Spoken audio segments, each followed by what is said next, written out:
Bonsoir, ici Julien Flo du site graphceobourse.fr et on se retrouve donc vendredi soir puisque vous avez été pas mal à me demander de faire la vidéo le vendredi soir ou le plus rapidement possible pour vous donner le maximum de temps de pouvoir la visionner. Je vais essayer également de faire court ou alors je vais essayer de subdiviser la vidéo en deux parties, c'est-à-dire une partie indice matière première et une autre partie action. On va voir selon la longueur de la vidéo. Donc on attaque aujourd'hui avec le CAC 40 comme d'habitude. Donc je vous ai montré vis-à-vis des analyses en fait quotidiennes que je fais un diamant. Donc en fait voilà, le diamant il est là. Donc on a eu avec la touchette hier et le rebond en fait qui s'est accompagné que ce soit hier et aujourd'hui, on a pu dessiner cette oblique haussière. Donc oblique haussière qui passe par le support des 4370-4380 points. Aujourd'hui, ce qui a été intéressant, c'est qu'on a eu une séance haussière. Donc on pouvait s'attendre vis-à-vis du chandelier d'hier à un rebond qui serait technique. Et a fortiori, moi je pensais honnêtement que le rebond allait buter sur les 4430-4445. Il n'en a rien été, on a passé ces niveaux-là et on est même allé chercher les 4500 points. Mais voilà, au niveau des 4500 points, on se retrouve directement sur notre résistance de notre oblique baissière. Et donc, on a également fait une mèche haute aujourd'hui, ce qui n'est pas ce qui nous laisse en fait dans le doute, parce que si on voit ce qui se passe en fait depuis 2 semaines, et c'est pour ça que la figure en diamant, je pense, est la meilleure figure, puisque c'est une figure d'incertitude. Donc on est clairement dans de l'incertitude, on est dans de la neutralité, dans une tendance neutre, qui évolue entre 4330 et 4570 points, et on a les 4430, 4445 points qui sont en pivot. Donc évidemment, quand on est au-dessus de ces 4430, 4445, on est plutôt positif, et quand on est en dessous, on est plutôt négatif. Par contre, ce que l'on voit, c'est qu'on a de nombreuses mèches hautes qui nous empêchent d'aller plus haut, et à chaque fois, on va chercher de moins en moins bas notre support, et on a une grosse réaction haussière qui se fait rapidement. Sauf que ces grosses réactions haussières se font à chaque fois avec un peu plus de faiblesse. On n'a pas des volumes énormes, on a une MACD qui est vraiment faiblarde, et on a notre divergence ici sur le RSI, c'est-à-dire qu'on voit également que l'on bute sous une oblique baissière. Donc tant que l'on ne va pas rompre cette oblique baissière à la hausse, on ne va pas rompre non plus à la hausse les niveaux qui nous permettraient de croire à un retournement haussier de la tendance. Donc on est clairement dans une phase d'attentisme dans ce diamant. Et évidemment, la cassure à la hausse ou à la baisse de ce diamant, je commence à me répéter chaque semaine, mais la semaine prochaine, ça risque d'être décisif puisqu'on le voit, on arrive au bout de la figure. Donc on va avoir une cassure d'un côté ou de l'autre. Ce qui m'inquiète un petit peu, autant j'étais très positif la semaine dernière et même en début de cette semaine, le gap baissier d'hier m'a pas mal refroidi. D'ailleurs, vous avez vu que j'ai pas mal vendu de positions. Aujourd'hui, même avec ce rebond-là qui m'a quand même surpris, je n'ai pas été enclin non plus à essayer d'attraper le dernier wagon de la hausse, notamment sur les bancaires, parce que ce sont essentiellement les valeurs bancaires qui ont fait la hausse d'aujourd'hui, comme ce sont les valeurs bancaires qui ont fait la baisse d'hier. Donc essentiellement, si on veut pouvoir suivre ce que vont faire les marchés ces prochains jours, c'est bel et bien les valeurs financières qu'il faut suivre en premier lieu, et ensuite les valeurs pétrolières. Donc ce qui va nous intéresser pour la semaine prochaine, c'est clairement qu'on va continuer à zigzaguer de part et d'autre des 4430 points, mais ce qui va nous intéresser, c'est le sens de la sortie. Donc rompre les 4510 points, 4520 points à la hausse pour initier un retournement haussier, ou à contrario rompre à la baisse nos 4390, 4380 points. Et là, si on vient à rompre à la baisse, on devrait avoir une baisse qui serait, je pense, assez violente, assez rapide, parce que tout simplement on est dans cette phase d'attente depuis bien trop longtemps, ce qui fait qu'en fait c'est comme une bouteille de champagne que vous secouez, quand vous avez la sortie, le bouchon va partir tout seul, donc ça va partir très très rapidement.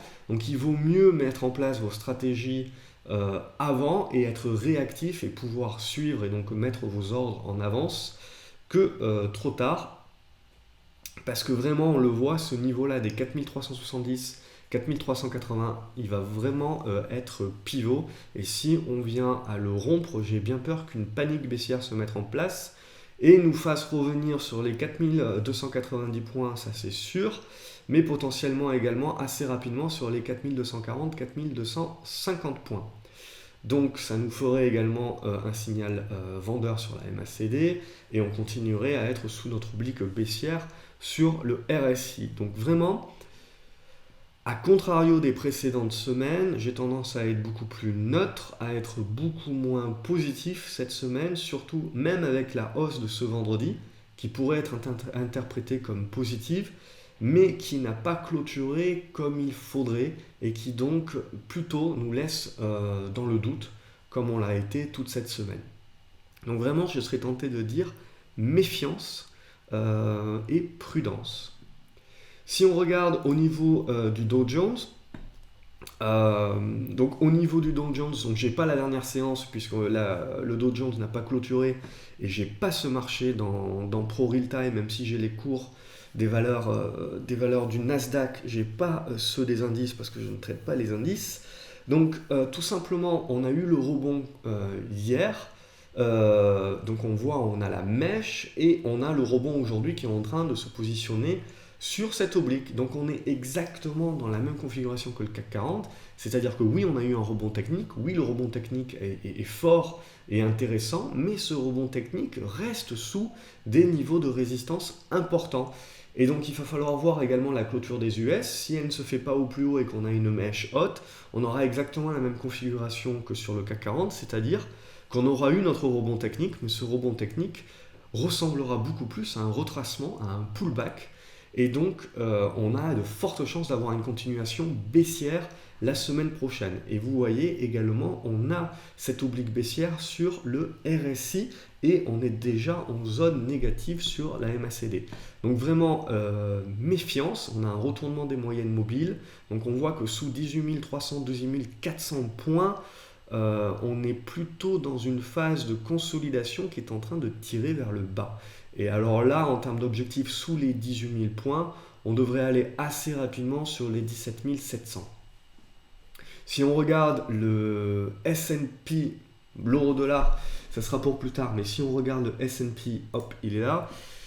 Le S&P, on a exactement la même chose, on a le rebond qui est en train de se mettre en place ici sur nos niveaux de résistance. Et donc clairement, si on revient la semaine prochaine rompre ces 2115 points, 2120 points, ça sera très très négatif et on aura un gros risque de venir chercher les 2070 assez rapidement. Donc au niveau de l'or également, on est négatif. On peut avoir un rebond technique qui se met en place pour aller chercher les 1290, 1295 $, mais vraiment rien de plus. On est plutôt dans une correction de tendance. On a exactement la même chose sur l'argent. On a potentiellement un support et donc un rebond technique qui peut se mettre en place, mais là encore, les 18,60, 18,70 vont faire blocage. Donc, négatif également. Sur l'euro-dollar également, on avait cette figure de consolidation, paf, on est passé sous les moyennes mobiles en début de semaine et on a cassé à la baisse. Et là également, c'était un pré-signal sur les marchés européens également d'être très très prudent. Et bim, on a cassé à la baisse notre support oblique haussier de long de plusieurs mois et donc on repart en tendance baissière. A fortiori, on devrait aller chercher les 1,0950 sur lesquels on devrait trouver un support intermédiaire, mais surtout si on venait à rompre ces 1,0950, on reviendrait derrière sur un support aux alentours des 1,07, 1,08 et surtout donc on relance la tendance baissière sur l'euro-dollar. Sous les 1,12, on va rester négatif. On a à peu près les mêmes tendances négatives qui se confirment sur la plupart des matières premières, donc le cuivre également, on casse également nos derniers supports, on rompt les 2150 $, donc on repasse en tendance négative avec le risque de rompre à la baisse notre support oblique haussier ici au niveau de 2080 $, et donc de relancer la tendance baissière. Et on a la même chose sur la plupart des indices. Au niveau du cuivre, au niveau du pétrole, au niveau du Brent, on est rentré dans une consolidation, donc on est en train de buter, on voit sur les résistances ici aux alentours des 54 $. On a des gros supports sur lesquels on devrait revenir tester justement les 49 $. Si on regarde les WTI, donc le pétrole aux US, on a également la même chose, on bute sur le niveau des 51 $, on devrait revenir consolider sur le niveau des 47 $ en support. Si on venait à rompre le niveau des 45 $, et donc à invalider la cassure de notre oblique baissière ici, évidemment ça serait un retournement majeur de tendance et ça serait très très négatif. Donc, excellent week-end.